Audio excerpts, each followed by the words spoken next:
আসসালামু আলাইকুম। YouTube channel ও Facebook page থেকে শুভেচ্ছা ও আন্তরিক ভালোবাসা জানাচ্ছি। প্রিয় বন্ধুগণ, এই যে দেখেন আমার হাতে এগুলো হলো কাজি পেয়ারা।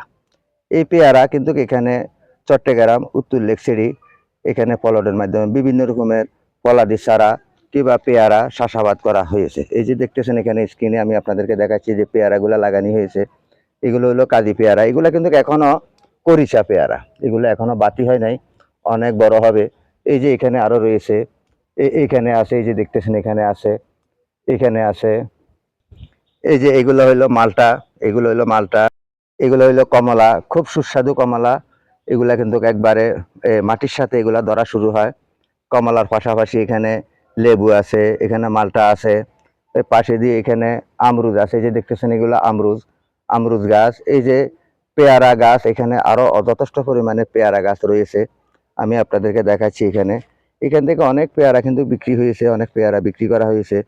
এই যে দেখতেছেন বন্ধুগণ, এই যে পেয়ারা দেখতেছেন, এখানে পেয়ারা। আর এখানে শুধু পেয়ারা নয়, এখানে বিভিন্ন রকমের আম গাছও লাগানো হয়েছে। একবারে ছোট 1 থেকে 1.5 হাত গাছেও আম ধরে। এখানে 12 মাসি ফসলও লাগানো হয়েছে। তাই আপনাদেরকে বলি, আপনারা ঘরে বসে না থেকে আপনারা এইভাবে চাষাবাদ করুন।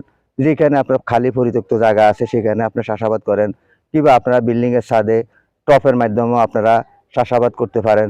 কারণ এখন সরকারি বেসরকারি নার্সারিতে আপনি বিভিন্ন রকমের ফলের চারা পাইতেছেন, 12 মাসি আমের চারা পাইতেছেন। যে কোনো ফসল এখন 12 মাসি চাষ করা যায়। তাই আপনারা ঘরে বসে না থেকে আপনারা চাষাবাদ করুন। এই যে এখানে দেখতেছেন আমি এখানে সম্পূর্ণ ফল গাছ, সবগুলো একসাথে দেখানো সম্ভব হয় না, তবুও আমি আপনাদেরকে দেখাচ্ছি। দেখেন এক একটা পেয়ারা কত বড় হচ্ছে এখানে, এক একটা পেয়ারা অনেক বড় বড়। এই যে দেখা যাচ্ছে এখানে দেখছেন পেয়ারা কত বড় হচ্ছে, এবং শুধু পেয়ারা আর পেয়ারা। এখান থেকে বেছে কিনে শেষ করার মতো কোনো ইয়া নাই। কত বিক্রি করবেন, কত দূরতেছে, কত বিক্রি করবেন। এই যে দেখতেছেন এখানে পেয়ারা, এই যে পেয়ারাগুলা, ওই যে ওইদিকে পেয়ারা দেখতেছেন, সম্পূর্ণ পেয়ারা।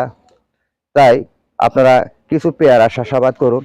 পেয়ারা চাষাবাদ করলে আপনি অবশ্যই লাভবান হবে। শুধু পেয়ারা নয়, আপনি যেখানে পা পিছলে পড়বেন সেখান থেকে আপনাকে উঠতে হবে, আপনাকে ঘুরে দাঁড়াইতে হবে।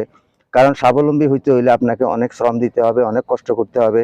কষ্টের ফল অবশ্যই আসবে বন্ধুগণ। তাই আপনারা যে কোনো একটা কর্ম করুন, ঘরে বসে থাকবেন না। আপনার বাপেও আপনাকে স্বাবলম্বী করতে পারবে না, আপনার ভাইও করতে পারবে না, কেউ করতে পারবে না, কেউ আপনার পাশে দাঁড়াবে না। আপনার স্বাবলম্বী আপনাকে হতে হবে, আপনার ভাগ্য আপনাকে পরিবর্তন করতে হবে। আশা করি আমার কথাগুলো বুঝতে পারতেছেন। তাই আমার এই ভিডিওগুলো যদি আপনাদের কাছে ভালো লাগে, তাহলে আপনারা একটা শেয়ার দিয়ে অন্যদেরকেও দেখার জন্য সুযোগ করে দেবেন। কারণ দেখাটা হলো কি,